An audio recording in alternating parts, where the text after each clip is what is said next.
Hello, hello, everybody, and welcome into the Texas versus Kentucky postgame show. So that was really fun to watch. As John McKay, the legendary Tampa Bay Buccaneers coach, once said, someone asked him, "What did you think of your team's execution?" And he said, "I'm in favor of it," and that's how I feel tonight. So again, hit that like button, subscribe down below. Texas pulls off a 16-13 game that I think you'd want to throw in. I don't know, isopropyl alcohol in your eyes after watching. So let's just kick it off. The bad. And I just have in parentheses the offense because that's what was bad. So, Josh, I'm going to let you go. Oh, boy. What do you have to say? I'll keep mine short and sweet because I know B. Ross and Gerald are going to go off a little bit. I'm not mad. I'm just disappointed. As I would say if I had a child. It's what I say to my dog when he eats up all my socks and shoes. I'm not mad. I'm just disappointed. This was disgusting. From starters, play calling was horrendous. Execution was horrendous. I will give a huge round of applause to this defense. They were on the field for way too many plays and held Kentucky to 13 points, including overtime, stuffed them 4 straight plays in the goal line. Credit to this defense, credit to Mason Shipley. We have ourselves a kicker. This offense is unbelievably terrible, and that's where I'm going to leave my marks there. I'll let B. Ross and Gerald get into the nitty-gritty with it, but yeah, that's just what I got to say. When you caught me on audio as you came in, I was going to ask how many times can I cuss on this thing and it's not get demonetized, because that was really what I was is how I feel about the offense. You right? got 5. You got 5. Okay, I won't use them all right now. Then it was just Save awful. me one. It was okay. That's fine. No, it was like Texas rushed for fewer yards than Toledo. Like that is the succinct point of the, like, you rushed for fewer yards than Toledo. I don't know what else to say. Like, it was just bad. The game plan was bad. The execution was bad. It was just all bad. Like, I don't even know where to start because it was so terrible. Like, we are too deep into this season for us not to know what to make of the offense. Like, that is, the offense doesn't really have an identity. The offense doesn't really have anybody to go to.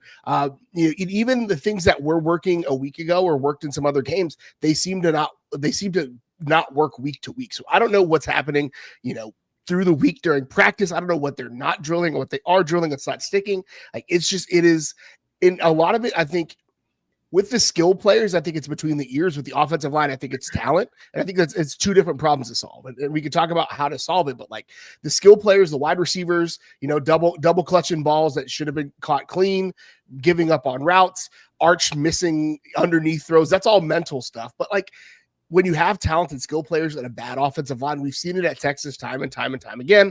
Again, I say it, I'm a Miami Dolphins fan. I've seen it for years, right? You cannot have good skill talent and bad offensive lines. It's not going to go anywhere.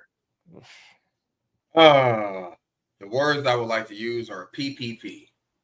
Pathetic, piss poor. That's what that performance was on offense. Because it wasn't that we couldn't convert on third down. It was the fact that we couldn't get 5 yards on first and second down. So it gave me no hope to pick up a 3rd and 7 or 3rd and 8. Why? We couldn't get more than that on 2 downs. That was a pathetic performance.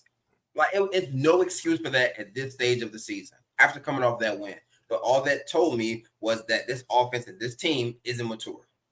That's all they told me, is that we can't handle success. We don't know how to win. We don't know how to bounce back from, a really good game and, stack on that. We digressed and got worse after a really good performance on offense. We didn't run the ball, and that's coaching included. That's not just the players. That's coaching too.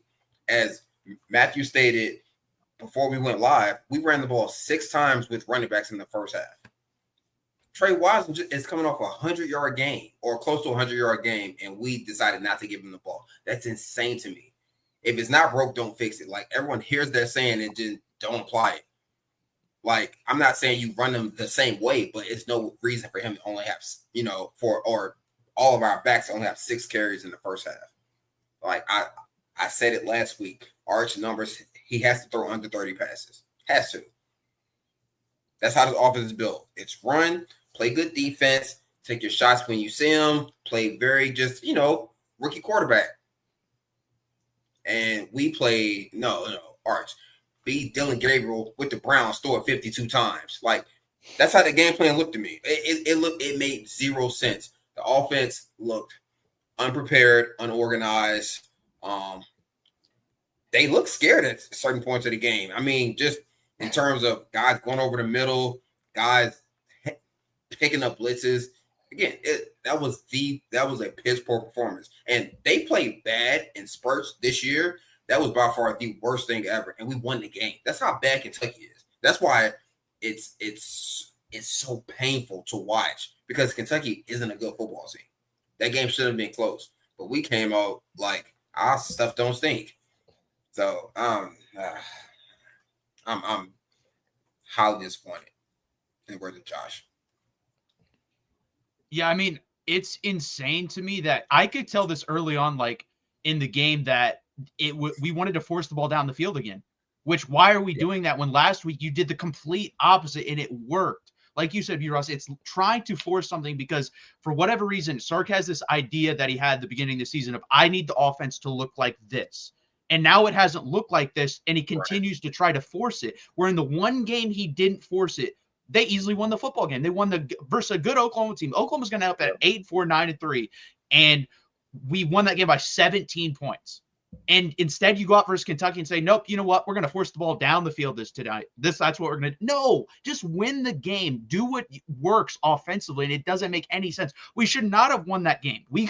That was the luckiest performance to win ever. Like that game to me, when I look back at it, reminds me so much of the Oklahoma State game where we had Quinn Ewers throw the ball 48 times and we lost, and I believe his freshman year, and the Kansas game from Sark's first year. Those are the two games that come to mind. That's it. That's it. The only reason we didn't lose this football game is because of the defense, and because, like you said, Brandon, I said going into this game, it's Alabama at the top and it's Kentucky at the very bottom of the SEC, and everyone else is in the damn middle.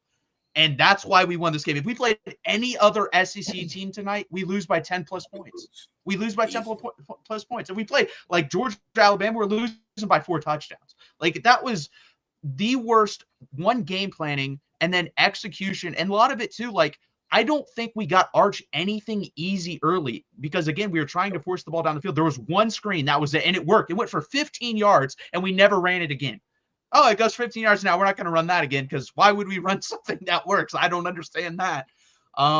It's just so super frustrating because there are things that work in this offense, and he refuses to do them because in his mind, it's not part of his idea of the. You're lagging, Matthew. You're lagging. I don't.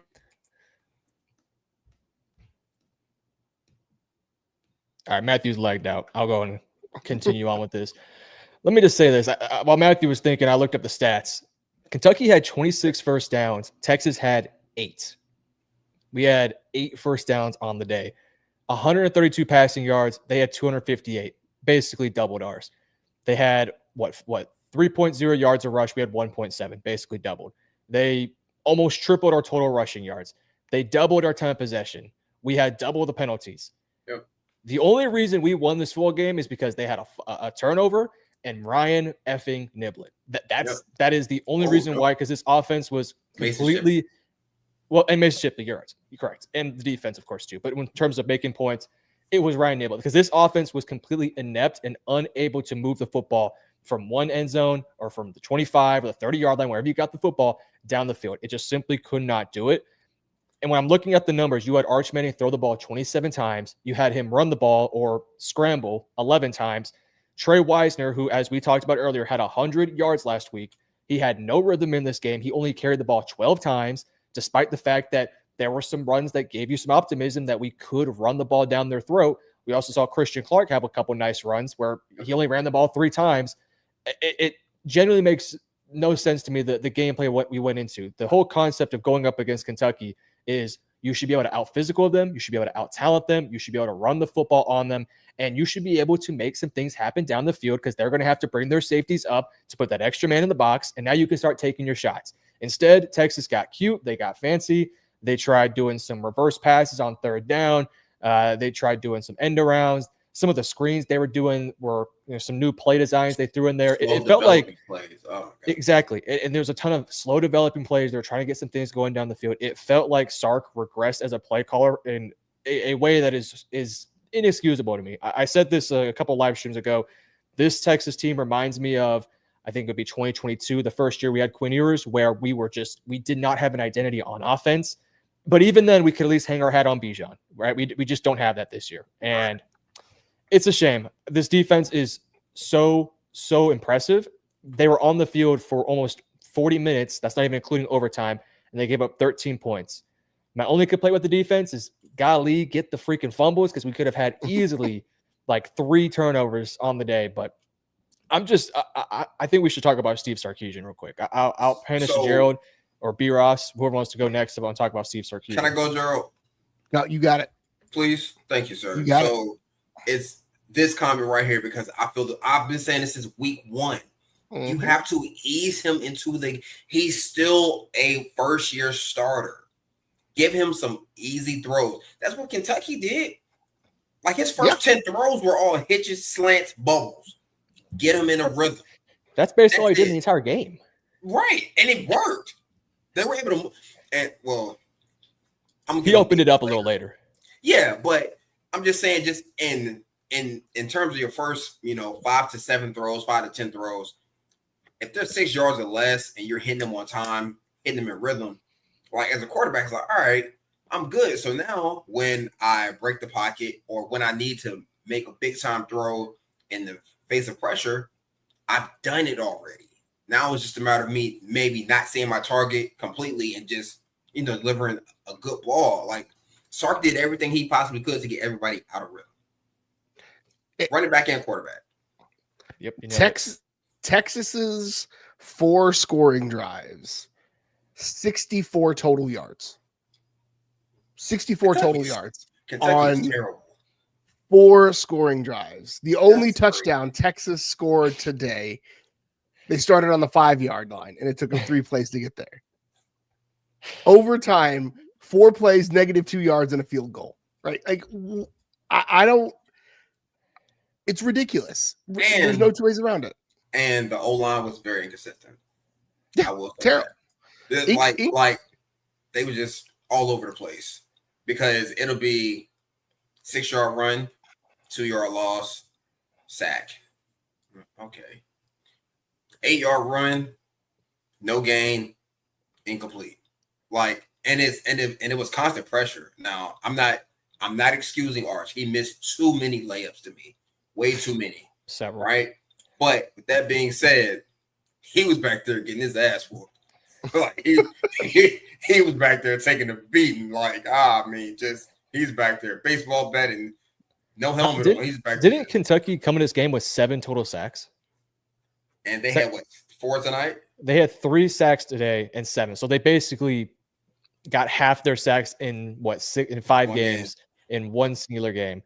It baffles my brain. And I want to get back to Steve Sarkisian here and the game plan he went into with the game, because he had 2 opportunities during this game, the first half and the second half, to reestablish, his game plan, to reestablish the plan heading into things.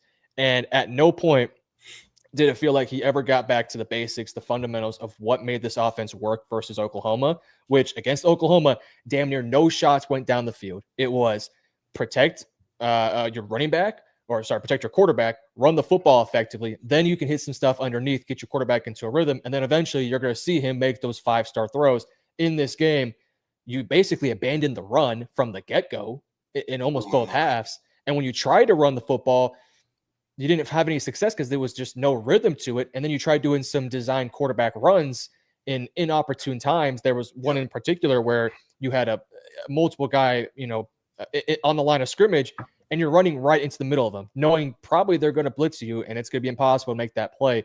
And there were just multiple times throughout the game, especially late in the game too, where some of the play calls, at least in my opinion, were just questionable completely. Like the DeAndre Moore pass, I can see what they were trying to get on that one. And I know that B. Ross, made some good points about it. I agree. But to me, it's like, why are you rolling out to your right in the first place, making that such a difficult play? Now, I do agree DeAndre Moore is, a third-year guy in the system. He should know better. to me, though, why are you even setting that up? Your quarterback's been completely out of rhythm. He cannot make the layups right now. Why are you even putting the ball in his hand with a chance to make mistakes? And then in the overtime, why not just kneel the ball 3 times? Or you don't even have to kneel it. Just quarterback sneak it 3 times, kick the damn field goal. Because you knew your offense had no rhythm. It had no ability to drive anybody. I mean, the amount of times that the running back would get the ball and it was a stone brick wall right in front of him. There's nothing you can do. This was a mixture of Ohio State, Florida, except Kentucky's offense is completely incompetent. I mean, they made some plays, but man, the mistakes were killer. The moment that really like sealed for me that like Sark was just not anywhere near where he needed to be was the QB draw. Yep. Like early in the game, I saw that and I was like, all right, this is gonna be one of those games, because like that was just a completely misread of the situation, a completely misread of what's working, what's not working. Like that, to me, you can tell early on in the Steve Sarkisian game plan how it's going to go, and that to me was like the canary in the coal mine of like he's not in his right mind tonight. I don't know what's going on, but he's definitely not there. Like it was just one of those red flag moments. I could not understand what there was. I almost felt like there wasn't a cohesive game plan. Like I know he came in with an idea, but it just didn't seem to make sense. And I almost wonder, I talk about directors, all like movie directors all the time, or like artists, musicians that are so famous and so big that like nobody can tell them, hey, your movie should be 30 minutes shorter, or that song on your album is trash. And I wonder if there's nobody in the building that can be that honest with Steve Sarkisian. Like, I wonder if there's somebody in the building that can call him on, hey, this game plan is ass. Hey, what are you doing with the quarterback? Hey, what's going on here? Hey, we need to go into the portal for this. I wonder if there's somebody in the building that has that level of cachet with him, because it doesn't seem like there is. It seems like he's like kind of on an island and kind of running this as his own situation. And obviously it all comes back to the head coach, but ultimately, like, the best leaders, I do leadership development for my day job, right? And like the best leaders always know they're not the smartest person in the room, and if they are, then they go out and get smarter people, right? And that's where I think Texas is struggling right now. I absolutely. Go ahead, Beer. Absolutely. I mean, just to piggyback off Gerald's last statement, like when you look at good coaches, they bring in guys on the opposite side of the ball to tell them what they're doing wrong. And at one point, when Sark first got there, that was Gary Patterson, one of the best defensive minds in the 21st century. We're talking about defending the spread, like he was elite at. He just never had elite talent, but like he was elite at coaching that stuff, right? And at one point, Sark had him, and like in his ear saying, "Hey, you know what? This is how I would counter what you're thinking about." But to your point, he needs someone to tell him no, to say, "No, that doesn't work with these guys." Maybe in the past that worked, but we don't have those same caliber players. And until they prove that, or like until those guys, step up, you can't do what you've done. Like I would have been perfectly fine had we came out and, ran the ball, we're averaging, 3-4 yards a carry. That's sustainable. Kentucky did it. They were averaging 3 yards a carry. They were throwing 6-yard routes, and then a guy breaks a tackle. Like that's the nature of having elite athletes on the outside, and they have a couple. So they're going to make one guy miss here or there. And we didn't see Neblet on offense. He had 2 big punt returns. He couldn't get another. Yeah, I just something. I don't know what the game plan was, but whatever it was, it worked against all of his talent. Everything that we do well, he was like, no. Let's not do that. Let's do what I want to do. And as a play caller, that's when you lose your offense.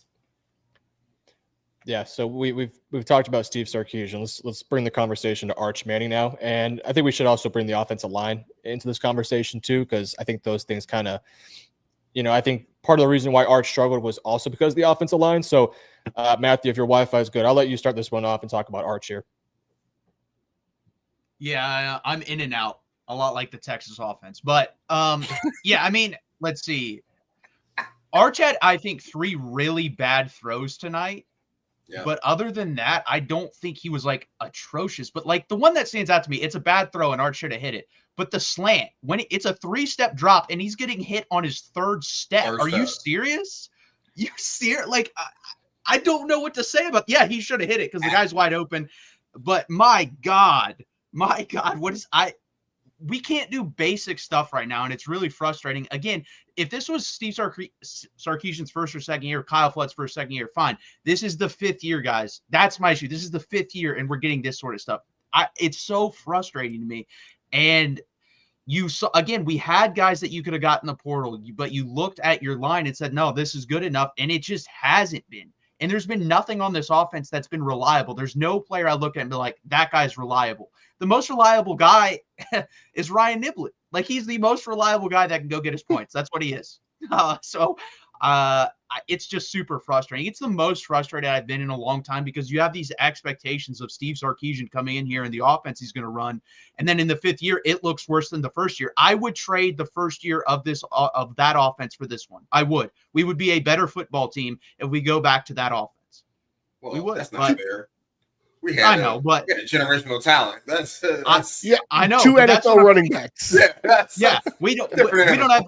You could have jumped in the portal and got an NFL running back. They were there. Ahmad Hardy's going to play in the NFL. Is Ahmad Hardy? Yes, absolutely. Yeah, you could have got Emmanuel Pregnon at Oregon. You could have got Pat Coogan at Indiana, and you just not. These guys are good enough. But you know what do we know? We had all these questions going into the year, and we were like, you know what? Because you haven't missed yet, I'm going to give you the benefit of the doubt. That was me. That's why I was like, you know what? If they didn't do it, they must be right because they've gotten everything else right. No, you got it wrong now. So guess what I'm going to do? Every time we don't pick up a portal person, when I think I have a question on this team, I'm going to question you from here on out. That's going to happen. And you've lost my trust. I'm still salty you talked me off of my offensive line concerns preseason, Matthew. I'm still salty on that, but it's fine. Our relationship's still new. No, like it's just Texas has to be aggressive this offseason in shoring things up. And again, I wonder how much of that is Steve Sarkisian not having someone to like call him on his crap. Like if you look at that unit and you think they're good enough, then like I can't trust your judgment. Like you said, Matthew, like, I don't know if I can look at what you're bringing to the table, what you've brought to the table and feel confident in it. Cause it's just, it's bad, period. Like outside of having 3 to 5-ish NFL guys on your offensive line, this unit hasn't been particularly good. And Bijan and Roshan Johnson covered up some of the sins early in the seasons, right? Look at like Texas's red zone numbers when they have Bijan and Roshan versus when they didn't, right? There's a massive fall off there. It's wild to me. If they don't go in after multiple offensive linemen in the portal this year and a running back or 2 this year, I will be very shocked, frustrated, and upset. Go ahead, Josh. Okay. Yeah, I'm so here's the issue. I totally agree we should have brought in a running back. The issue is you're not going to convince an Ahmad Hardy to come into a room that has CJ Baxter, Trey Wisner, and multiple 4 or 5-star guys. That's the issue that Texas is going to run into is you might want an Ahmad Hardy. You might want, one of these receivers from A&M. It's going to be a hard sell to say to these guys, hey, we're going to have you be our running back 3. That's what the money's for. True. But there's a lot more money in the NFL. If I'm Ahmad Hardy, I'm picking Missouri over Texas. That's just kind of that little issue. But man, it's I agree, man. The offensive line stuff is very concerning and questionable. I thought Trevor Goosby had a good game. I thought he was the lone bright spot on this offensive line. I mean, he's the only guy on this team right now that I look at and say that guy should be drafted in the NFL draft this upcoming year if he decides to go pro. Connor Robertson really struggled. We talked about that a bit earlier. I thought Nick Brooks arguably was the second best offensive lineman out there today. Or no, sorry, DJ Campbell was. DJ Campbell had a pretty good game. Nick Brooks he had a couple bad ones. I thought DeAndre Baker really regressed in this game, like significantly. There was multiple times where he looked like a first-year starter, which sucks because last week against what is a way better defensive line, the entire unit looked a lot better. And I think, part of that goes on individual players not executing. also goes on Steve Sarkisian for, again, the same things we've talked about, not covering up for the weaknesses of this team. So, the Arch Manning situation is tough. He had a couple of just bad throws. The Wingo, I think it was an over route, wide open, would have went from big-time yards. He missed the Jack Andrews player that could have went for, a touchdown, arguably. Probably. Yeah, there was a play, the slant to, Emmett Mosley that we talked about earlier, where he got smoked in the face, but he stepped into that throw. He should have hit it. It wasn't like the blitz affected the throw. You just got to hit that throw. He hits that throw. Emmett Mosley's probably going for 30-plus yards. I mean, that's big chunk plays that would have went. I mean, if he converts on those 3 throws, we're talking a minimum of 60 yards combined on those throws, and you're at least getting yourself an opportunity to put up some points on the scoreboard in a game where it was low scoring. Arch not being able to execute those throws reminded me just so much of the Ohio State game, where he just, against Ohio State, he was missing a lot more layups in terms of just the underneath stuff. Yeah. This one, it was wide open guys he was just missing. And I think the concerning thing about those is that each throw was different. One was over, one was behind. He had a deep shot to Wingo that led to a pass interference, but it was short. And I know Arch has the arm talent to get that throw in. Go ahead, Jerry. I was gonna say, I wonder if that one specific was a strategic underthrow. Like sometimes they'll do that, especially with college reps. Yeah, they do. Cheating bastards. I hate quarterbacks to do that. Oh, that's so true. Very true. But he had the space to, if he hit that guy in stride, that would have been a big play. I mean, there was so much meat on the bone, and I think that's one of the frustrating things. You can get on Sarkisian, and trust me, we definitely should, because he called an abysmal game. But when he called a good play or had a guy open, we just didn't execute. Again, it's the Ohio State thing all over again. Even the Florida game too, where it's just things are working and Arch is missing, or just guys are not executing properly. We're having penalties. Missing blocks. Yeah. And then, special teams was good today, obviously, but the 3 penalties on the punts, just killer. Ridiculous stuff that can't happen. But I guess we can transition briefly to the defense. We'll get more into the offense here in a little bit. What were some negatives with the defense? Because I thought there was a few things we could definitely clean up. Before we go to the defense, Arch, so Matthew said it's a 3-step drop. It wasn't. That was catch and throw. And he had people in his face. So again, the O-line and the quarterback play and the inconsistencies for guys to get open, that's something that's kind of getting overlooked, because a couple of those sacks, he had to hold the ball because no one's getting any sort of separation. And Arch isn't in the stage of his career where he can comfortably deliver the ball to space.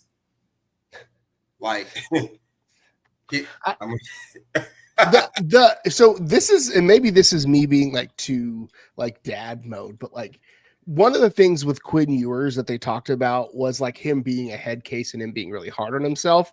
And Arch Manning is very clearly in his own head, because we've seen him make these throws. I'm wondering what is going on in that building that's causing these quarterbacks to become kind of basket cases when, and I know being the quarterback at Texas is kind of being in a fishbowl, but and you're getting paid a shit ton of money. No, I think that might be the last one. That might be our last one. You got to use strategically. It's just wild to be yes, being in the fishbowl at Texas is huge, but again, that's on your coach and your quarterback coach, because being the quarterback at Auburn, right? Being the quarterback at Missouri, being the quarterback at Oklahoma, at Georgia. I mean, we're watching it happen in Ohio State. He's playing great. Right? That to me, what is happening that you are not getting these guys mentally prepared for this? Because that's more than anything else, the frustration for me. Is some of it that these guys might not be who we think they are? No, I think we got talented guys. I think what frustrates me about this offense, and something that has been kind of something that has been an issue the past few years, is just we've been able to score 50 points that we can kind of live with it. It's Ohio State's offense looks so easy. Everything looks easy for that offense. And we have the same caliber of guys, 5 4-star guys, but everything looks harder for Texas. I mean, even last year, we were winning games, but that offense was not great last year.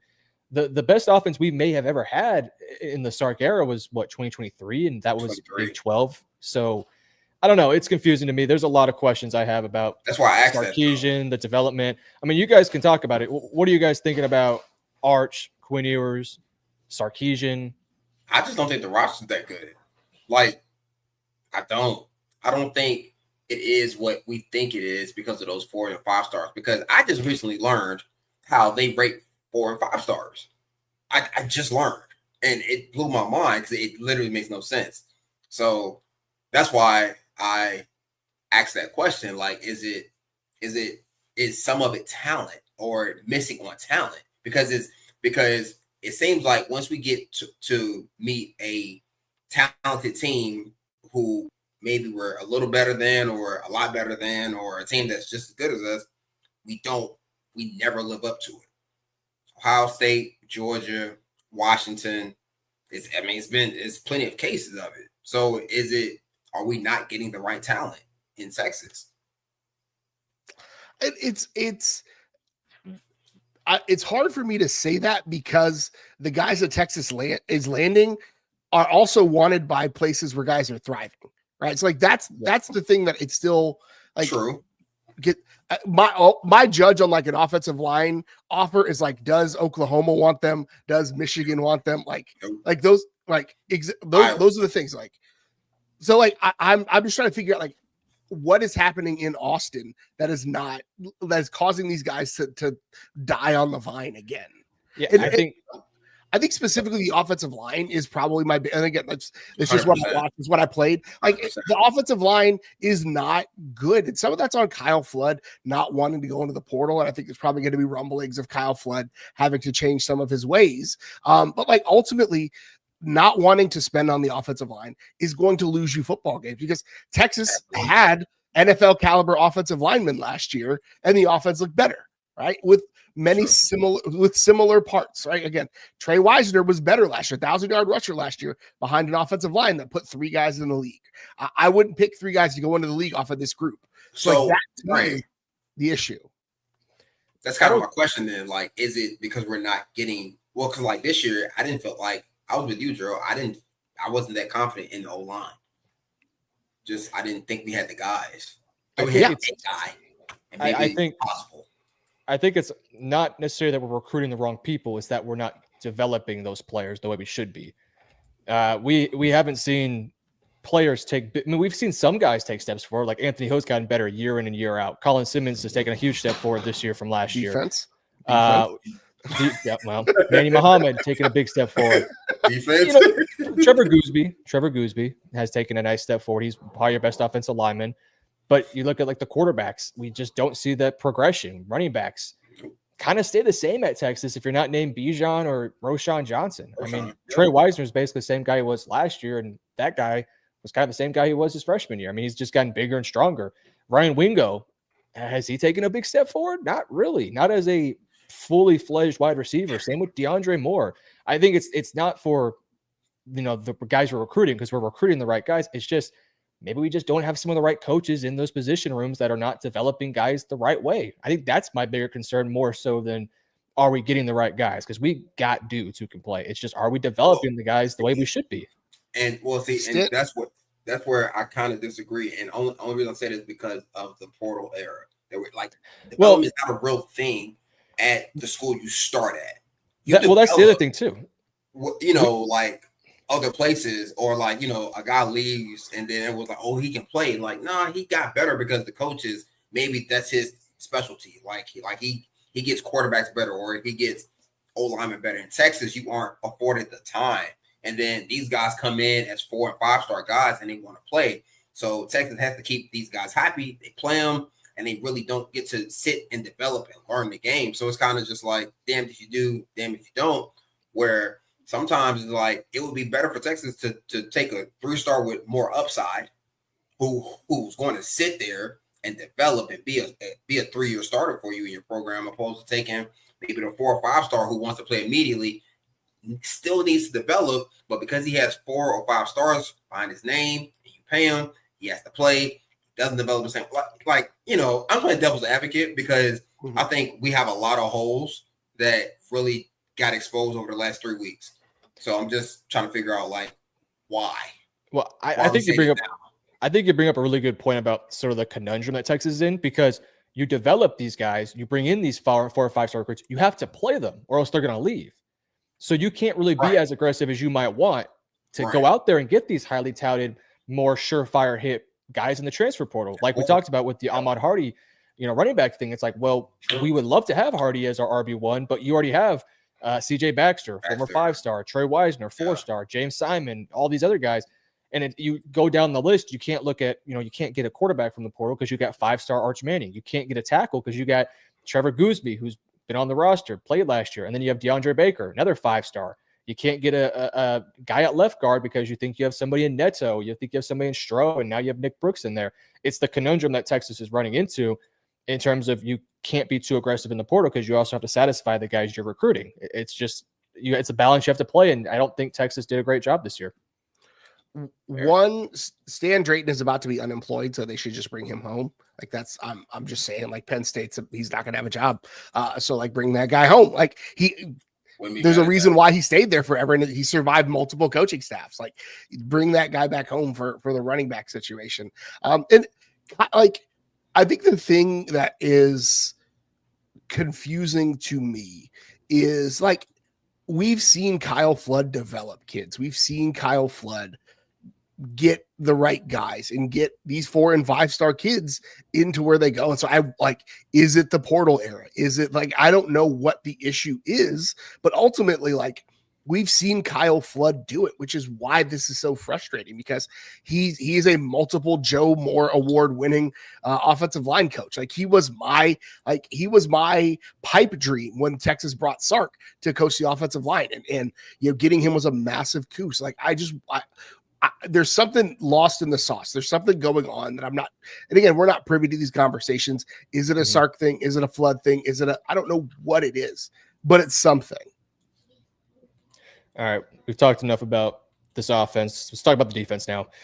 There's some positives, obviously. There's a lot of some negatives that have to be cleaned up. I'll give it to B. Ross, the guy that played defense in the big league, so he probably knows a thing or two.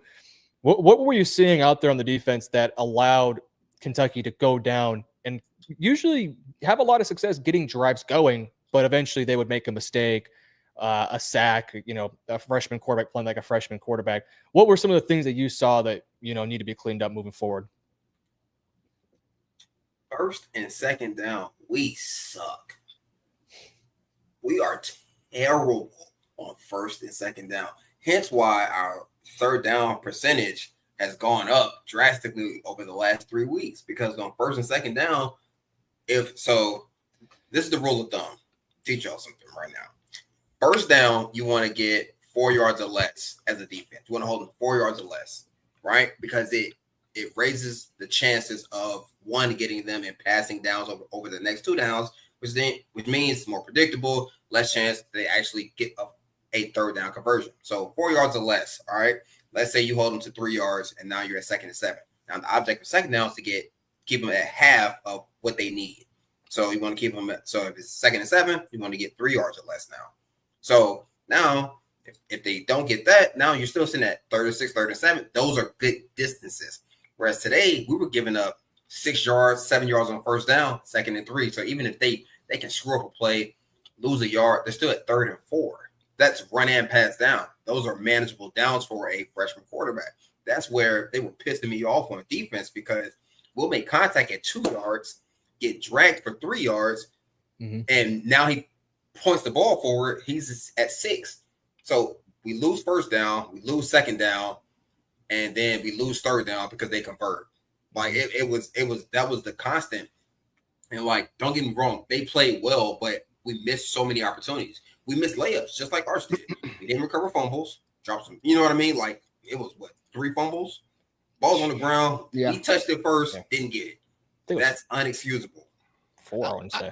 Might have been 4. Yeah, it was first and second down more than anything that led to a lot of those drives where they were getting 6-7 yards on first down. So unexcusable. So just to like give you the numbers, B. Ross, 5.1 average yards gained on first down for Kentucky, Lost. averaging 7.6 yards per attempt passing, 12 of 15 for 114 on first downs, the quarterback. Like, that's just inexcusable. Like, there's no two ways around it. Like, it's terrible. And again, like, you have to talk out of both sides of your mouth on this, because in a game where your defense gives up 13 points, you shouldn't have to go to overtime, right? You shouldn't have to go to overtime in a game where your defense gives up 13 points, right? They played winning ball. Like, there are frustrating points, but like, ultimately, like, the defense played winning ball, and we can quibble about that, but like, giving up 13 points is a good outing. But you're absolutely right. Like, 7 of Kentucky's 18 third down attempts were from 4 or shorter. 13 of them were from like medium, not medium or short, right? So like, they only had 5 longs, and they went 0 for 5 on all their third and long. So like, it's not a great situation to be in. And you know, they didn't run the ball exceptionally well on first down. They only averaged like 3.2 a carry on first downs, but like, that's still, it's less than 4, but it's still pretty okay, putting him in decent position. But like, that to me is frustrating. And I need to look at like the quarter number, the numbers for the quarters. I don't have that pulled up. Like, I want to know how the game dragged on, because I wonder how much of that was like they were on the field for 20 extra minutes, for 30 extra plays. But some of that was their fault, because Josh said in the group chat, we can't stop a crossing route. I've never been a big fan of Gilbo, and I've been open about that. I know for a fact every team in USA America college football teach guys how to tailpipe that drag route, because it's like basketball. You don't go under a pick versus a shooter because you give him space. It's the same thing in football. If you go over the pick, you give him space. You go underneath and you run full speed, because he's fast enough. Not like he can't cover like the speed. He just picks the path of least resistance, creates space. Now, even with pressure in his face, he can do like this, toss the ball, completion, catch and run, first down. That, and, you know, Pete hangs his head on man coverage. So they should understand how man coverage works and what you're going to get. It seems like we're surprised every week to see mesh and see crossing routes. You know, on third down that your coach is calling man coverage. Whether he blitzes or he just rushes forward, we look so surprised in coverage, like we're always late. We don't tailpipe the drag. We don't bump off across her as a whole helper. Like, blows my mind, because all that being said, we only gave up 13 points. I don't know if we're that good or they're that bad, but just I was going to say, if this defense plays like this versus any team in the SEC, I think that team probably scores 24 plus points. If you play this bad versus Mississippi State, we're not winning that football game, and they're going to score at least 20 plus. Yep. Georgia, I mean, Georgia can score 40. Texas, I mean, Matthew just said it. Texas hasn't scored over 30 points since last year. Kentucky, Mississippi State, and Florida, and that's with a veteran offense. This year, we don't have that same offense, and we're not going to be able to score 20 points against Georgia. Or I'm kind of concerned about Mississippi State. It's just, this team is a roller coaster. They were so good last week versus Oklahoma that everyone, including, you know, I think ourselves in some ways, were like, okay, Texas is figuring their crap out. Arch played decent enough versus Florida to give us some hope in that one, despite the team playing bad. In this one, just like, Cutter Boley sucks. He's not a good quarterback, but he was 31 of 39 out there, had a QBR of 80.7. The only reason they lost this game is because Cutter Boley had some terrible sacks. He had a bad interception too, and a couple fumbles that helped us out. And, you know, of course, their special teams was abysmal because they missed a field goal that would have probably won them the game if they would have made that field goal, because I don't think Texas would have scored an extra 3 points in this game. So it's a little bit disappointing. I thought there were some bright spots defensively. Like, you know, we'll talk about the good here in a second, but I thought there was some bright spots for sure. But again, you know, Kentucky was pushing our guys a little bit. You know, there was guys getting to that second level, making life hard for the linebackers. We talk about Jalen Gilbo. He had just a terrible pass interference on a play. I mean, where, you know, you got a dude who beat him deep, and he's, you know, looking stupid on film, and he's going to probably hear about that one in the film room. But, you know, they move the ball efficiently. Again, Texas does do a little bit of bending by not breaking, and we did that in this game. But again, you do this thing versus Georgia or anyone else on our schedule, A&M, Mississippi State, A&M, Arkansas. Anybody on our schedule, even Arkansas can move the ball. I mean, if you have a day where you give up 26 first downs and you allow them to get past your 50-yard line, like 6 or 7 times on the day? I don't know if you have the numbers, but how often they passed the 50-yard line and got into their territory or our territory. It felt like it was pretty often. I mean, we had a couple 3-and-outs for sure. It's just, I feel like defensively we could have played a lot better. That's one of my bigger disappointments. But at the same time, they won us the game, so they get a pat on the back for that. But they also, in some ways hurt this team as well. But yeah, it's tough. Missed opportunities. Like, this game came down to missed opportunities on both sides of the ball, between the quarterback missing throws and the defense not getting the ball. Like, Anthony Hill, after the ball squirts out, like, you're taught when it's a crowd around, just get on the ball, because there's so many hands and feet that no one knows who's getting the ball. So your own teammate can knock the ball out your hand. You never know. You just get down. When you have space and grass, that's when you scoop and score. But he was trying to scoop and score. Just get on the ball. Well, and then on that play too, you see Colin Simmons, he's over there celebrating instead of going after the football. He's dancing. It's like, go on, bro. It's an SEC game. Now, I don't want to give any shit to Colin Simmons. He was incredible today. So he played a good game, but when you want to be a top 5 defense in the country, gotta play better. You have everything matters. Every down, every play, because Ohio State, they don't let up. It's pedal to the metal all the time. Balls on the ground, they're fighting to get to the ball. No one's celebrating yet until we have the ball. Like, it's to me, it's just a different mindset, just in terms of what it looks like. And like, our defense is good. Don't get me wrong, but to your point, Josh, like, it was just times where, like, we were getting out physical at the point of attack, especially up front. Like, Joe, do you have anything you want to say for the bads on the defense before you talk about some good things? No, I think it's missed opportunities. The game of inches thing is like a cliche, but it's true. Like, it became a cliche for a reason, right? If Texas falls on some of those fumbles instead of tries to pick them up, or if Texas is more aware, or like, I think again, and we're gonna, we rag on Jalen Gilbo a lot on these shows, but like Jalen Gilbo celebrating keeping a guy in bounds when he didn't actually keep a guy in bounds, like, that level of awareness or lack thereof on the defense is just like, it's just a symptom or an emblem of, like, I think what is going on at the core of these issues we're talking about. It was a good effort, though. I'll give him that. It was a good effort trying to keep him in bounds. 7 penalties to 3 penalties. We never win that battle. Didn't we beat OU in that battle? I don't remember. Pull it up. Maybe. All right. Well, you guys looked that up. Let's transition to some of the good. I truly cannot think of any good thing on the offensive end. Maybe Trevor Gooseby would be the only thing I would say. No. I thought I never called his name. At least not that I can remember. I mean, I called Nick Brooks' name a few times. I called Robertson's name, felt like over and over again. I called Baker, and I think DJ Campbell had a good game too, especially that fumble recovery in the end zone. Outside of that, I can't think of anything else that was good on the offense. No turnovers. We if we had some turnovers, that would have been an F minus 20. Right. Yeah. That's what I'm saying. Yeah. Like, no turnovers. Like, just to find any good from the offense, we had no turnovers. And that's where I stopped. Do we have an offensive false start besides in the fourth quarter? I want to say we had one. Because this was a very low officiated game. They were pretty quiet. We had 2 offensive penalties, both in the fourth quarter. Okay, improvement. Let's talk defense. I mean, it's better because we would have penalties on every single play sometimes.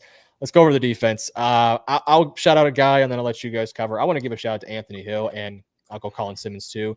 I'll take the big flashy names. Colin Simmons with 3 sacks, 3 tackles for losses. Like, this is a payday for this guy. He's going to go first round next year, and he's going to just show the film of this game for the amount of times he was dominating out there. Thought he was great. And Anthony Hill was just a flying missile on some of those 3rd and shorts, those 4th down plays. I mean, again, this was a game where the Kentucky was able to get to that second level a few times, but Anthony Hill was just always around the football, and I thought he had a really, really special day. Not necessarily as good in coverage, but you pay the guy to get downhill and make tackles, and he did that. So those are my two positives on the defense. I think the guy I want to shout out on the defense, I think Trey Moore had a hell of a game. Yes. He was really, really impressive. And Trey Moore is not always going to be like the flashiest guy in the world. He is like your dirty work kind of guy. And I love those dudes. I fall in love with those kinds of players where it's like, they're not going to do all the flag. They're not flying all over the field like Anthony Hill. And you need those guys, but you also need the guys that are going to set an edge, that are going to, keep contained, that are going to, clean up after, you slow some guy down. And I think he did a really good job of that. Hero Canoe is another guy that I love watching the interior of this defensive line play. Like, that money well spent, right? And you can see how good that the interior is. Texas went and prioritized that and spent some money on it and spent some effort on it, and it turned out really well. Very true. I would say my guy for this game on defense was Jelani McDonald. Like, I'm super hard on DBs, super hard on safeties, especially when you give up big plays. And since that Florida game, his attention to detail and just in terms of his angles, how he tackles, like setting the edge, like they clearly have been stressing that because we have not seen the same mistakes that we saw versus Florida. When no matter who's setting the edge, D lineman, linebacker, or DB, everyone's been keeping the outside arm free. So it's been impressive to watch. But he played a really clean game because I didn't like it was never playing like, damn it, Jelani. It was never one of those. Mm-hmm. He didn't miss too many. I don't think he missed a tackle.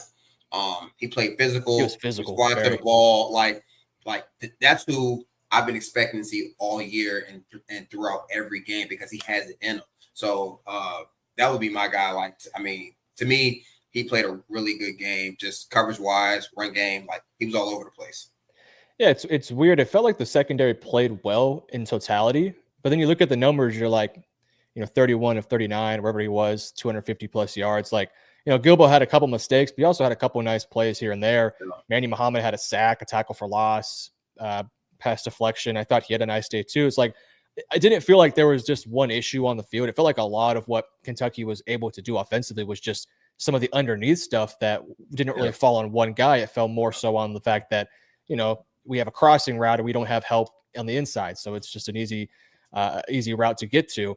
So I think in general, the defense played individually well, but as a team, not well, if that makes some sense. So that's that. I think Manny Muhammad had a couple really nice plays up there today. Yep. No. To your point, Josh, most of the yardage, like the majority of the yardage for Cutter Boley came on passes between 1 and 5 yards. 136 of his 258 yards were on routes that were between 1 and 5 yards. Yeah. 49 of them were at or behind the line of scrimmage. So like almost you're pushing 190 yards on routes that are 5 yards and shorter. That's not a great outing. I mean, one deep shot, 18 yards. Like, that is all it. So a lot of it was the sum of the parts not being as great, I think, as the individual that we saw. I think that's a fair way to put it. Yeah. 5 sacks, 11 tackles for loss. Again, you look at the numbers, it's like, man, I feel like we shut out Kentucky. And then you look at the numbers for Kentucky, it's like they made some plays. They made some things happen out there. I mean, they were able to get some conversions, keep the ball, moving. And again, it was just sort of a lack of execution for Kentucky when they got past the 50. It felt like there was a invisible wall for them where they just couldn't get that next first down to get them in field goal range or put them inside the red zone. They just kept making some really costly mistakes. I'll also throw this out. I put in the group chat, I thought that should have been a safety. I can't remember who got the sack on that play, but it was Trey Moore, I think it was. But I thought that should have been a safety. That's just maybe my Texas bias. But, again, I thought individually wise, there were some standout players, but as a team collective defense, I thought it could have been a whole lot better. And I have to go back to it's a conference night game on the road. You only give up 13 points. Like, regardless of all the pimples we find on the prom queen, an away game at night, 13 points. That's winning football, regardless of how many yards you give up. That's winning football. It is 100%. I want to cover our next little topic here. Well, we've already kind of talked about this a little bit, but I thought we'd just get through it here. What was the game plan heading into this game? So I think heading into the game, we expected more of an Oklahoma game plan. Instead, we got more of a Ohio State, Florida game plan, like a combination of that. So, B-Ross, I'll start with you. What did you see game plan wise that you wanted to see, and then what ultimately went wrong with what Texas' plan was? Well, on offense, the game plan looked like what it was versus Ohio State, to your point, which was like to push the ball downfield, challenge them, have guys win one-on-one, opposed to doing what we're kind of good at, which is run the ball. Like, honestly, Sark got out coach in critical downs.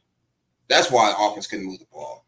Like, in third down, red zone, fringe area, like, he got out coach. So the first two third downs when Arch buys time, completes a pass, they rush three.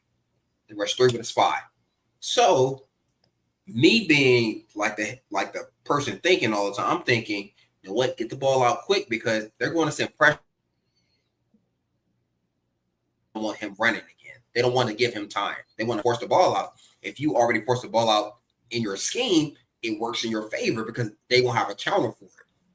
No, what do? We run a quarterback draw with the tight end leading up, and it's every gap is accounted for. And it's just like, well, hell, he could have threw out to the motion and nobody went with him. Could have ran an RPO and just said, hey, if it's 2-on-1, throw it. If not, run it. No, we just call a run play on 3rd and 4, 3rd and 5. Just like Sark, to me, Sark got our coach in critical moments. And then on the other side of things, where we struggled was on 1st and 2nd down, we didn't challenge receivers. We played off. We played 7 yards off. Like, we played standard cover 3, and we gave them easy catch and throws, and it allowed a young quarterback to get in rhythm. Then we were counting on guys to tackle in space. That's how they got so many yards, because we weren't tackling well on the perimeter, or it'd be tackle, leaky yardage, pushed out of bounds for a 6-yard gain starting to 8 or 9. I mean, like, Kentucky has some athletes over there if they can get the ball in hand, and they were just throwing hitches and slants. Like, that's 7-on-7 simplicity. Like, that's simple as it gets. And on 1st and 2nd down, we weren't challenging. Then on 3rd down, we would get up and press. Then they would just run mesh or crossing routes. It's just like we're working backwards. Let's get vision on the quarterback on 3rd down, send pressure so that now we can keep everything in front of us. But I didn't. I mean, I hated the game plan on offense, whatever that was, because it went against everything we did well. And then on defense, I don't think he called a bad game at all. I just thought it was misplaced, just in terms of like just after the first 2 drives, and you see their opening plays and how they're kind of going about attacking you. Now 1st, 2nd down, challenge them. Make them run the ball, or make this quarterback beat you with his arm, throwing over top of your head, because I don't think he could do that. But if you could just have a guy throws hitches and slants, I mean, the least talented quarterback in the country can do that. So that's what I think of it. But I really hated the game on the offense. That was terrible.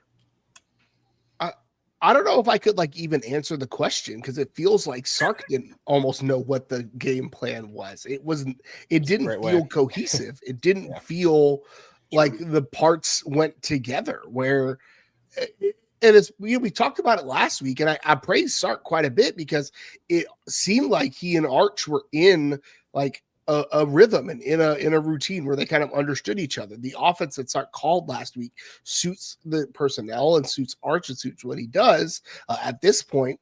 And it seemed like Steve Sarkisian, again, it's where my comment was like, I don't know if anybody in that room can tell him no, because it feels like Steve Sarkisian went back to went back to what he thinks it should look like, rather than calling an offense that suits his plays and his players and his talent.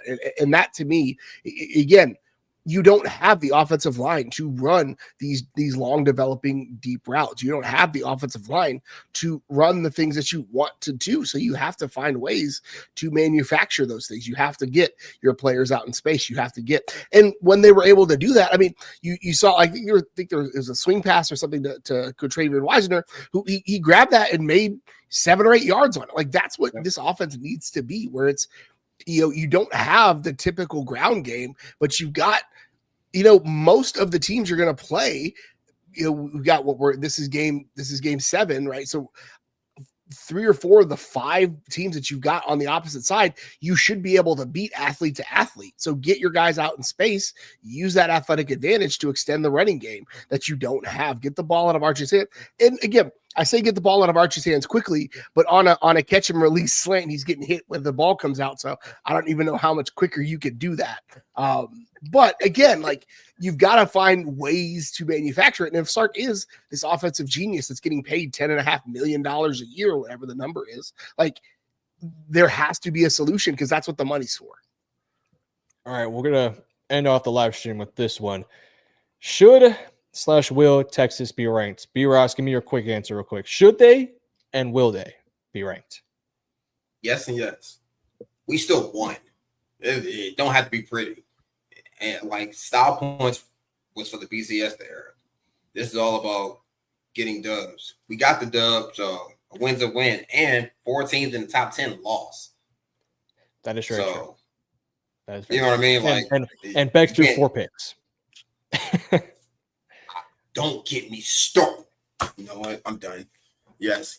Answer your question. Yes and yes. Triggered. Big shout out to Mason Shipley and Ryan Neblett. They were the player of the games. They saved us from a big time loss. Gerald? Yeah, I mean, yes. Will they be ranked? Absolutely. Should they be ranked? Probably. Like, I don't want to be as emphatic as B-Ross on that, but yeah, like, I mean, they went on. I said it already, but like, you go on the road to the SEC at night and you win a football game. Like, regardless of how ugly it was, like, the SEC is not, even before the BCS era, like, the SEC is not a style points league. Like, if you win the SEC or you're competitive in the SEC, you're going to be relevant on the national landscape. So going to Kentucky, and Lexington is an underrated, tough place to play. Those fans were jazzed. They were up. They were ready to go. So, like, yes, they should be ranked. I think they shouldn't move up. They might move up in the rankings just by virtue of, like, how everyone else ahead of them lost. But, like, they won the football game. Again, it's the SEC. There are no cupcakes. Yeah, I'm going to say, should they be? 25th is the highest I can give them. Will they be? 100%. There's some other teams in the top 25 that had some bad losses today, like Utah lost. We saw Texas Tech take a loss today. Ole Miss lost today. LSU, oof, I don't know what to say about that team. Minnesota beat Nebraska. Brian Kelly in Nashville. All right. Any final thoughts here on this game versus Kentucky? Yeah, just that this team is still young, especially on offense. Like, this team is very inexperienced. I don't think they know how to handle success very well yet. But with that being said, again, like, we're not void of talent. I think we have talent in certain spots, and places we don't. We have to do a better job of covering up for those guys. But with that being said, we just got to take it one game at a time.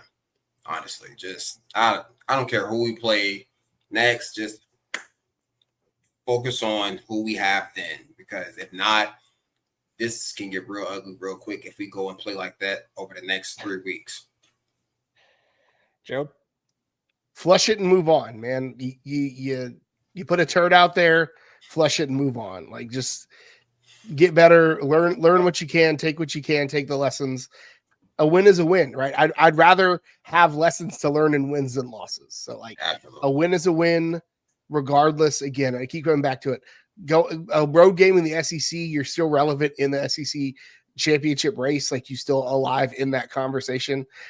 So I hate this quote from Sark, but like half the teams in the SEC lost today, right? And Texas was not one of them. Well, Texas wins 16-13. That's all that matters, is getting the win at the end of the day. SEC is a fight till the end. Kentucky 0-4 in SEC competition, by the way. Texas has to play better, a lot to fix, a lot to work on. Real quickly, before we go, make sure you guys check out everyone. Matthew, who's no longer here, he Wi-Fi checked out on him, but we salute Matthew MS97 on Twitter. Gerald has his own podcast, the Longhorn Pod. I also follow him there on Instagram or Twitter? Twitter, Instagram, Blue Sky, all the spots, man. All right. B. Ross, follow him on IG, TikTok. He does some live streams, so you guys check him out over there. And then myself, you can follow me on YouTube, Metro Sports YT, if you want to watch NFL content, or on Twitter/Instagram. All right, y'all. You guys have a good day. It is a victory for Texas, so per usual, hook 'em, but a lot of work to be done. You guys have a good night. College football is even more exciting when you've got some action on the line, and the games are even better when you're cashing in. And the Voice of College Football is the place to be to get the greatest value. Start with my picks. 75% against the money line, 58% against the spread, and I've got a 40-plus year track record. 11-0 in the college football playoff for me last year against the money line, 8-3 against the spread. And I'm just the warm-up act. Steve Merrill of Wager Talk is our ace in the hole, show stopper. 7 years with the Voice of College Football, over 30 years in the industry. Steve gives us analysis on all the big games, but you can't miss Steve's weekly under-the-radar pick. 28-12 against the spread the last 3 years. You also get picks from some of our top analysts here at the Voice of College Football, including Corey Bratta, Matt Zemek, and Steve Dace. Check out those numbers. Become a YouTube or Patreon member for just $99 per month. Go to the main channel on YouTube, click join, and then select a betting tier. Do the same thing on Patreon. Make 2025 a winner now.